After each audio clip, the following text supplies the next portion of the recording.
আসসালামু আলাইকুম, আমি আব্দুল আজিজ। মেট্রো রেলে চলে আসলাম।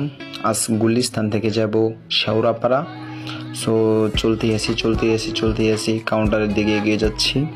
সো সাথে আছে আমার বড় ভাই, এই সামনে দেখতে পাচ্ছেন আমার বড় ভাই মোহাম্মদ লুকমান মিয়া। সো টিকিট কাউন্টারে চলে আসলাম।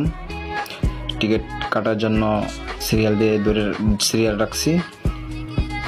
সো মেশিনটা সমস্যা, তাই অন্য মেশিনে চলে যাচ্ছি। যে এক লোকে দেখছেন টাকা দিচ্ছে, কিন্তু বাংতি টাকা দেওয়ার জন্য টাকা নিচ্ছে না। সো আমাদের টিকিট কাটা হয়ে গেছে, আমরা চলে যাব এখন উপরে।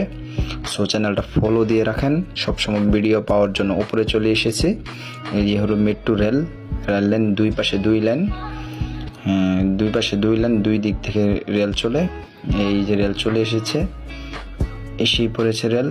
সো এত দ্রুত গতিতে রেল চলে, তো আমার কল্পনা বাহিরে চলে যায় যে এত দ্রুত গতিতে কিভাবে চলে। সো এটা যে উপরে দেখতে পাচ্ছেন কারেন্টের তার, ওই তারের সংযোগ কিভাবে দিয়েছে, চায়নার কি বুদ্ধি দেখতে পাচ্ছেন। ওই তারের সাথে সংযোগ দিয়ে মেট্রো রেল চালাই। সো এটা হচ্ছে গেটটা খুলবো এখন। সো আমি ভিতরে ঢুকলাম।